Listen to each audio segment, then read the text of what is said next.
प्यारे विद्यार्थियों, आज हम मुग़ल बादशाह जहांगीर के बारे में अध्ययन करेंगे। मुग़ल बादशाह जहांगीर का जन्म अकबर के द्वारा कई शेख, संतों और फ़कीरों से मांगी गई मन्नतों और अंततः फतेहपुर सीकरी के शेख सलीम चिश्ती के आशीर्वाद से 30 अगस्त सन 1569 ईस्वी को हरकाबाई, जो कि अकबर से विवाह के उपरांत मरियम उज़्ज़मानी के नाम से प्रसिद्ध हुई, की गर्भ से हुआ था। हरकाबाई आमिर घराने से संबंध रखती थी। चूँकि जहांगीर का जन्म शेख सलीम चिश्ती के आशीर्वाद से हुआ था, इस कारण जहांगीर का बचपन का नाम सलीम रखा गया और चूँकि अकबर के द्वारा प्यार से उसको शेखू बाबा कहकर पुकारा जाता था, इस कारण से शेखू बाबा के नाम से भी सलीम को जाना जाता था। सलीम का बचपन बड़े लाड प्यार में गुजरा और शिक्षा हेतु भी अकबर के द्वारा बहुत ही अच्छी व्यवस्था की गई। एक से बढ़कर एक शिक्षकों को सलीम की शिक्षा हेतु नियुक्त किया गया, परंतु सर्वाधिक प्रभाव सलीम के व्यक्तित्व पर अब्दुल रहीम खानकाना का रहा और इनके प्रभाव से अरबी, फारसी, तुर्की आदि भाषाओं का ज्ञान सलीम ने प्राप्त किया। साहित्यिक शिक्षा के साथ साथ सैनिक शिक्षा का भी उचित प्रबंध सलीम के लिए किया गया, परंतु चूँकि अत्यधिक लाड प्यार और संसाधनों में सलीम का जीवन गुजरा था, इस कारण से शुरू से ही वह भोग विलास और शराब का आदी हो गया था और कई प्रकार के दुर्व्यसनों ने उसको घेर लिया था। जहांगीर का प्रथम विवाह जयपुर या आमेर घराने की मानबाई, जो कि भगवंत दास की पुत्री और मान सिंह की बहन थी, के साथ हुआ। उस समय बहुविवाह की परंपरा प्रचलित थी, इस कारण से सलीम के और भी विवाह हुए, जिनमें जोधपुर के मोटा राजा उदय सिंह की पुत्री जोधाबाई, जो जगत गोसाई के नाम से प्रसिद्ध हुई, के साथ भी विवाह हुआ और 1611 में नूरजहां के साथ भी जहांगीर ने विवाह किया। सलीम ने अकबर के जीते जी ही शासन पर अधिकार करने हेतु विद्रोह किया। 1599 ईस्वी में जब सलीम को मेवाड़ अभियान के लिए भेजा गया था, उस समय मेवाड़ अभियान पर न जाकर वो इलाहाबाद चला गया और वहाँ पर स्वतंत्र शासक की भांति आचरण करने लगा, जिससे अकबर काफ़ी दुखी भी हुआ। बाद में पारिवारिक सदस्यों के बीच बचाव के चलते दोनों में सुलह भी हो गई और चूँकि अकबर के अन्य जीवित पुत्र मुराद और दानियाल तब तक मर चुके थे, इस कारण भी अकबर को झुकना पड़ा और अंततः जहांगीर को अपना उत्तराधिकारी घोषित करना पड़ा और अकबर की मृत्यु के बाद 1605 ईस्वी में जहांगीर मुग़ल बादशाह बना और मुग़ल बादशाह बनने के बाद अकबर की नीतियों पर चलते हुए उसने लोकहित की घोषणा की, उदार घोषणाएं की। जो 12 घोषणाएं उसके द्वारा की गई, उनमें जमींदारों को सड़क, कुएं और सराय बनाने का आदेश उसने दिया। साथ ही साथ किसानों के हितों के लिए भी उसने घोषणा की कि किसानों की भूमि पर कोई भी ज़बरदस्ती अधिकार नहीं कर सकता है। साथ ही साथ उस समय के प्रचलित कठोर दंडों जैसे नाक कान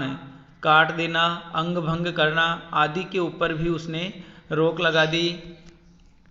समस्त राज्य में सरकारी खर्चे पर अस्पताल खुलवाए गए तथा योग्य चिकित्सक नियुक्त करवाए गए ताकि रोगियों को समय पर उपचार मिल सके। साथ ही साथ जहांगीर का सबसे महत्वपूर्ण कार्य था न्याय की जंजीर लगवाना। आगरा के शाहबुर्ज से यमुना नदी के किनारे जहांगीर के द्वारा एक सोने की जंजीर लटका दी गई। किसी भी फरियादी को अगर न्याय की गुहार लगानी है तो कभी भी वो उस चेन को खींचते हुए घंटी बजा सकता था और उससे तात्पर्य कि किसी को न्याय की ज़रूरत है और जहांगीर उसी समय उसको न्याय प्रदान करने की कोशिश करता था, उसका पक्ष सुनकर उसको उचित न्याय दिलवाने की व्यवस्था करता था, जो कि अपने आप में एक नया प्रयोग था। इस प्रकार से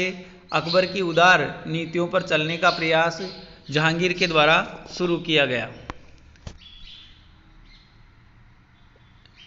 इसके बाद जहांगीर के द्वारा, चूँकि जहांगीर 1605 में शासक बना और 1606 ईस्वी में जहांगीर को अपने ही पुत्र के विद्रोह का सामना करना पड़ा। 1606 ईस्वी में खुसरो, जो कि जहांगीर और मानबाई से उत्पन्न हुआ था, के द्वारा विद्रोह किया गया, क्योंकि जहांगीर और अकबर के जब संबंध अच्छे नहीं थे, उस समय खुसरो के मामा अर्थात आमेर के मानसिंह के द्वारा खुसरो के पक्ष में अमीरों को एकत्रित करने का प्रयास किया गया, परंतु वो षड्यंत्र जब सफल नहीं हुआ, उसके बाद में जहांगीर के द्वारा खुसरो को अर्धबंदी बना दिया गया, परंतु 1606 में खुसरो वहाँ से भागने में सफल हो गया। आगरा से दिल्ली और दिल्ली से लाहौर चला गया। जहांगीर को जब इसकी सूचना लगी तो उसके पीछे सेना लेकर जहांगीर चला और खुसरो को इस समय सिखों के 5वें गुरु अर्जुन सिंह के द्वारा भी सफलता का आशीर्वाद दिया गया। बाद में जहांगीर और खुसरो के मध्य युद्ध हुआ भेरावल नामक स्थान पर, और उस युद्ध में जहांगीर को सफलता मिली। खुसरो को भागते हुए पकड़ लिया गया और अंततः बंदी बना लिया गया। इस प्रकार से जहांगीर को 1606 में अपने ही पुत्र के विद्रोह का सामना करना पड़ा। खुसरो का विद्रोह असफल हो गया, परंतु जहांगीर अर्थात मुगलों और सिखों के संबंध तनावपूर्ण हो गए, क्योंकि खुसरो को सहायता देने के कारण जहांगीर ने सिखों के 5वें गुरु अर्जुन देव को 2 लाख रुपए का जुर्माना दंड स्वरूप मुगल राजकोष में जमा करवाने का आदेश दिया, परंतु गुरु के द्वारा आदेश की पालना नहीं की गई। इस कारण से गुरु अर्जुन सिंह को पकड़कर मृत्युदंड दिया गया, जिससे सिखों और मुगलों के संबंध खराब हो गए। खुसरो के विद्रोह के दमन के बाद जहांगीर ने अपने पिता की नीतियों पर आगे बढ़ते हुए साम्राज्य विस्तार की नीति अपनाई, और चूंकि उस समय लगभग संपूर्ण उत्तरी भारत अकबर के द्वारा जीत लिया गया था, सिवाय मेवाड़ को छोड़कर। मेवाड़ राज्य अभी भी मुगलों के साथ संघर्ष कर रहा था, अतः जहांगीर के द्वारा मेवाड़ विजय हेतु प्रयास करना स्टार्ट किया गया, और 1605 ईस्वी में शाहजादा परवेज को सेना नायक बनाकर जहांगीर के द्वारा मेवाड़ भेजा गया, परंतु उसको सफलता नहीं मिली और खुसरो के विद्रोह के कारण उसको वापस बुला लिया गया। 1608 ईस्वी में महाबत खां, 1609 ईस्वी में अब्दुल्ला खां, और उसके बाद में राजा बसु और मिर्जा अजीज कोका को भी एक सेना लेकर मेवाड़ भेजा गया, और उस समय मेवाड़ का शासक महाराणा अमर सिंह था, और मुगल सेना नायकों को अमर सिंह के विरुद्ध कोई सफलता नहीं मिली। अंततः 1613 ईस्वी में जहांगीर खुद मेवाड़ अभियान के ऊपर नियंत्रण रखने के लिए खुद अजमेर आया, और वहां से शाहजादा खुर्रम को सेना देकर मेवाड़ अभियान हेतु भेजा गया, और शाहजादा खुर्रम, जो बाद में शाहजहां के नाम से मुगल बादशाह बना, उसके द्वारा मेवाड़ी क्षेत्रों पे आक्रमण किया गया, गांव के गांव जला दिए गए, लोगों के ऊपर अत्याचार किया गया, साथ ही साथ खेतों आदि में आग लगा दी गई, और जगह जगह मुगल थाने सूचना प्रदान करने हेतु स्थापित कर दिए गए। और चूँकि निरंतर मेवाड़ राज्य मुगलों के साथ संघर्ष करता आ रहा था। इस कारण से धीरे धीरे मेवाड़ की स्थिति भी खराब हो गई थी। अंततः युवराज कर्ण के समझाने पर और अन्य राजपूत सरदारों के समझाने पर जब नियंत्रण खुर्रम का बहुत ज़्यादा बढ़ गया मेवाड़ी क्षेत्रों में, अंततः समझौते के लिए महाराणा अमर सिंह को तैयार कर लिया गया और 1615 ईस्वी में मुगलों और मेवाड़ के मध्य संधि हुई और संधि की शर्तों में बहुत उदारता रखी गई मुगलों के द्वारा। इस कारण से मेवाड़ के महाराणा के द्वारा संधि को स्वीकार कर लिया गया, जिसके तहत मेवाड़ अब मुगल अधीनता स्वीकार करेगा। परंतु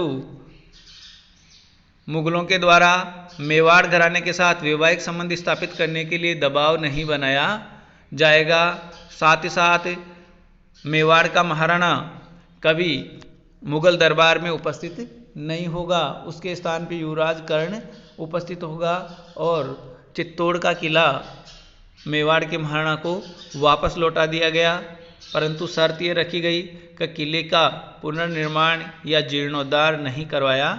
जाएगा। इस प्रकार से 1615 ईस्वी में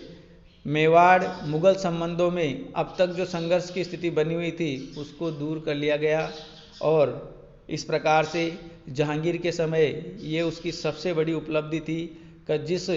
समस्या का अकबर समाधान नहीं कर सका था उस समस्या का समाधान जहांगीर के द्वारा किया गया। इसके बाद में जहांगीर के द्वारा दक्षिणी भारत अभियान में अकबर के जो प्रयास या अकबर ने जो विजय की शुरुआत की थी उसको आगे बढ़ाने के कार्य शुरू किया गया और चूंकि खानदेश को जीतकर मुगल राज्य में मिला लिया गया था और अहमदनगर का भी कुछ हिस्सा मुगलों द्वारा जीत लिया गया था, इस कारण से दक्षिणी भारत विजय में अहमदनगर सबसे बड़ी समस्या बना हुआ था और उस समय अहमदनगर की शक्ति उत्तरोत्तर बढ़ती जा रही थी और अहमदनगर की शक्ति बढ़ने का कारण वहाँ का मंत्री मलिक अंबर, जो कि एक अबिसीनियाई दास था, के नेतृत्व में धीरे धीरे अहमदनगर अपनी शक्ति बढ़ा रहा था। मलिक अंबर के द्वारा अहमदनगर में टोडरमल के भूमि बंदोबस्त को लागू किया गया। साथ ही वहाँ पर कई प्रकार के सैनिक व असैनिक सुधार भी करवाए गए और मुगलों से संघर्ष करने हेतु गुरिल्ला युद्ध पद्धति की शुरुआत भी वहाँ पर की गई। उसने अपनी सेना में लोकल लोगों को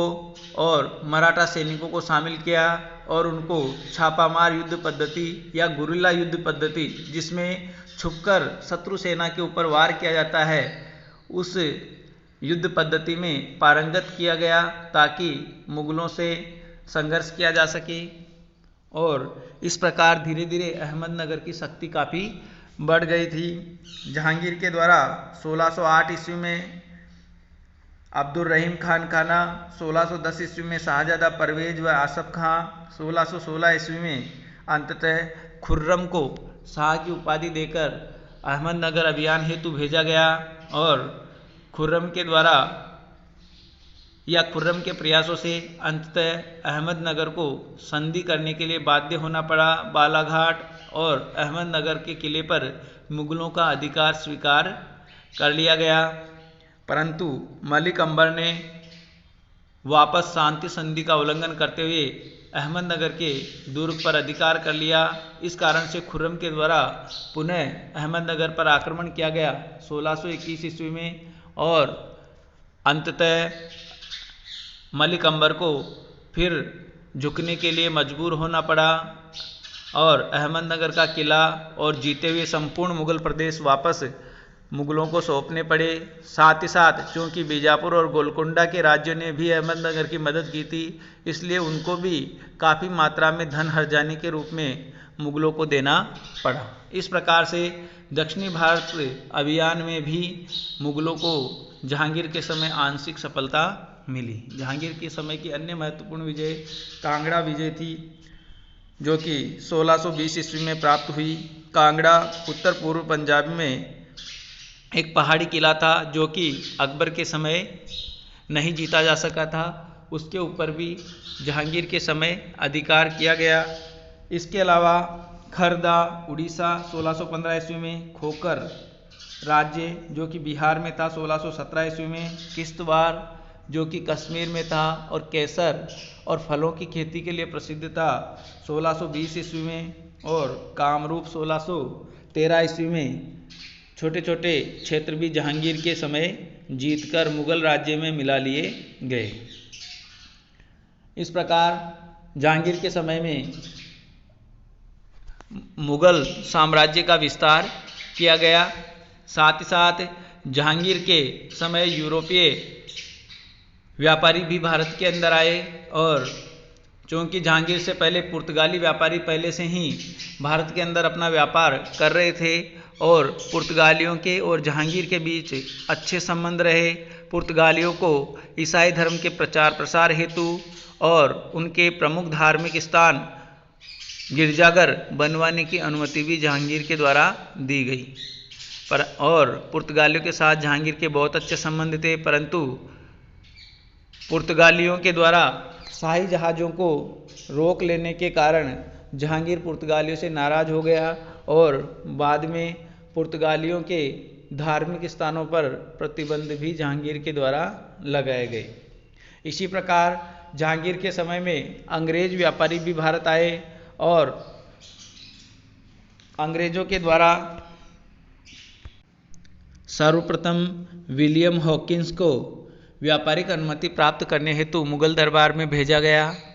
जहांगीर ने विलियम हॉकिंस का सम्मान किया, उसको 400 का मनसब दिया, परंतु फिर भी व्यापारिक अनुमति प्रदान नहीं की। बाद में अंग्रेज़ों के द्वारा या ब्रिटिश ईस्ट इंडिया कंपनी के द्वारा सर थॉमस रो को जहांगीर के दरबार में भेजा गया, जब जहांगीर अजमेर में था, और सर थॉमस रो को जहांगीर के द्वारा व्यापार की अनुमति प्रदान कर दी गई। इस प्रकार जहांगीर के समय ईस्ट इंडिया कंपनी को भारत में व्यापार करने की, व्यापारिक कोटियाँ स्थापित करने की अनुमति प्रदान की गई।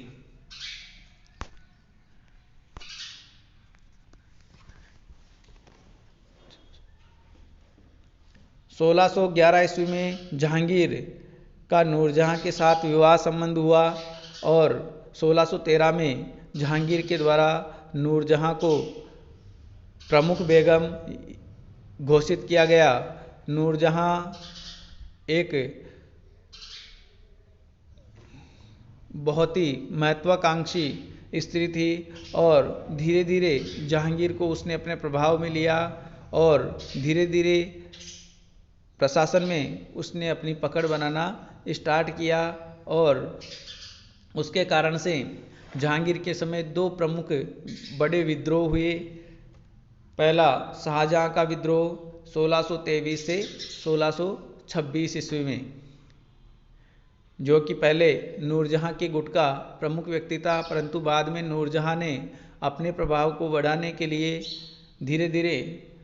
खुर्रम या शाहजहां को राजनीति से दूर या उसकी शक्ति को कम करने का प्रयास किया। परिणाम स्वरूप उसके द्वारा विद्रोह किया गया, परंतु शाहजहां के विद्रोह को महाबत खां के नेतृत्व में दबा दिया गया।